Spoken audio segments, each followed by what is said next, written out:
GG kitchen. இன்னைக்கு நம்ம சமைக்க போறது நெத்திலி கருவாடு தொக்கு. வாங்க எப்படி சமைக்கலாம் பார்க்கலாம். கடுகு ஒரு ஸ்பூனு, சோம்பு ஒரு ஸ்பூன் எடுத்துக்கோங்க.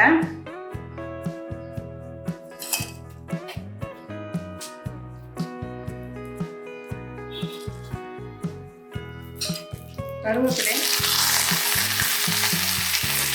இஞ்சி பூண்டு தட்டி வச்சுருக்கேன். பூண்டு ஒரு 10 பூண்டு தட்டிக்கோங்க. இஞ்சி சின்ன பூண்டு ஒன்று, பச்சை மிளகாய் 2 பச்சை மிளகாய் தட்டி வச்சுருக்கேன். 2 பெரிய வெங்காயம் எடுத்துருக்கேன் மீடியம் சைஸு.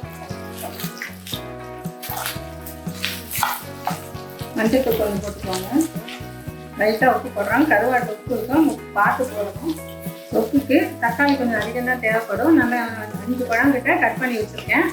நீங்கள் தேவைக்கேற்ப போட்டுக்கோங்க.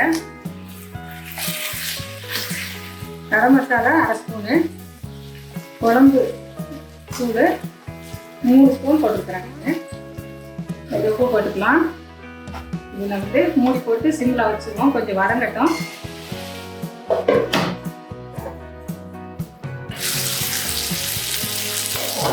ஒரு 1/2 கிளாஸ் தண்ணி ஊற்றிக்கோங்க கிரேவிக்காக.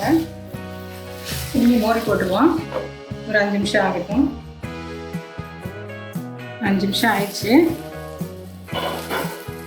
தக்காளி கொஞ்சம் மசிச்சு விட்டுக்கலாம்.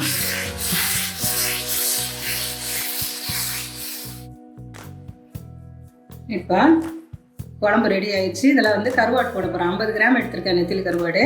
இதை சுடுதண்ணியில் போட்டு 2 தடவை திரும்ப தண்ணி ஊற்றி அலசி சுத்தம் பண்ணி வச்சுருக்குறோம்.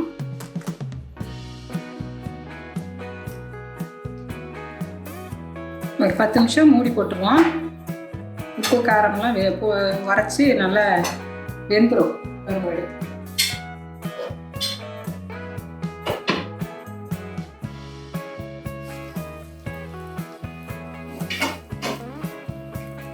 உப்பு ரெடி ஆயிடுச்சு.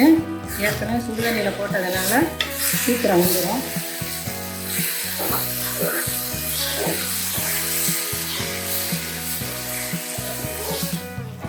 கொத்தமல்லி தலையை கொஞ்சம் சின்னதாக நறுக்கி பொடி பொடியாக நறுக்கி அதில் போட்டு விட்டுருங்க. சூடான சாதத்துக்கு சுவையான நெத்திலி கருவாடு தொக்கு.